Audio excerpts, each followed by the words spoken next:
Player of the match performance from Bruno Fernandes there, and it takes Manchester United into third place in the table. They're 3 points clear of Aston Villa, 6 points clear of Chelsea, and Liverpool, as things stand, if it goes down to 5 places. Do they look comfortable in terms of Champions League qualification? United, yeah, I think they're absolutely short for it. Again, we've mentioned it before, no distractions. They could just focus on the games, get some recovery in between the games. Villa looked a bit flat today. United second half pretty comfortable, and you give players like Bruno time and space, you're going to be punished. And as I said, I think United are absolute certs for that Champions League spot. And actually, quick word on Villa and their chances of Champions League qualification, not because of their position, but because of the momentum.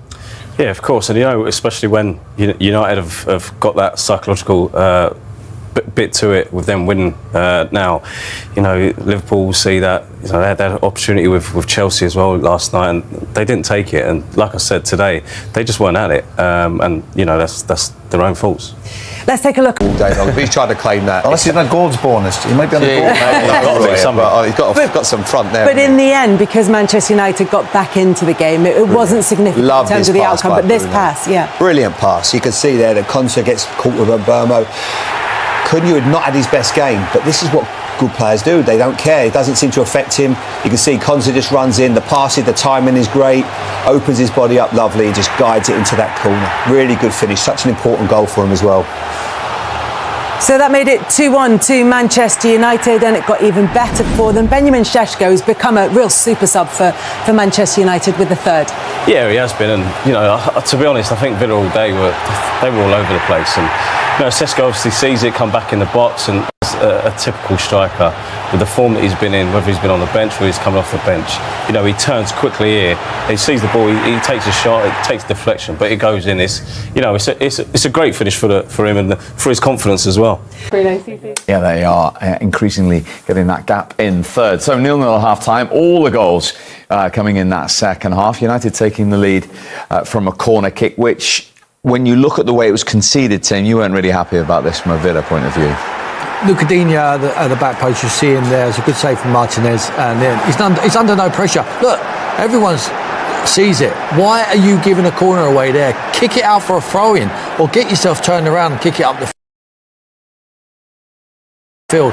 But from there on in, Michael, the movement and the header was unbelievable, wasn't it? And how many times have we seen it, Casemiro? For somebody that's not that tall, he times his runs, he times his jumps. He's a fantastic header of the ball. Ahmad just pulls away. You can see that highlighted area at the near post.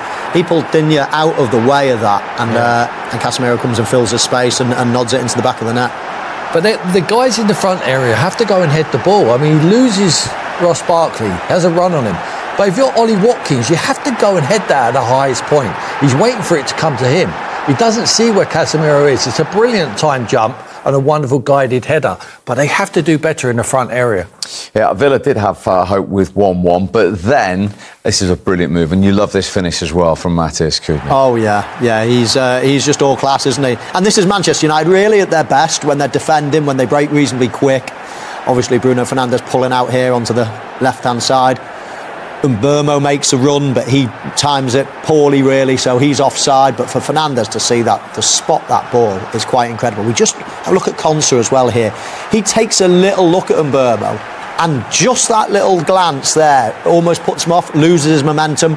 Cunha then gets a run on him, and what a finish that is as well. The key to this is the Casemiro pass to Bruno Fernandes gives him no control problems. He knows he can play it first time. As Casemiro is coming forward, he's looking at the two centre forwards, looking at Mbeumo, he's looking where Cunha is, and he just lends it to the assister. He gives it there, and no control problems. He knows he can pass that ball first time. If you get it first time, the defenders are never set, and they were in behind. Once he was in behind, he was never ever going to miss. Brilliant finish. The managers obviously,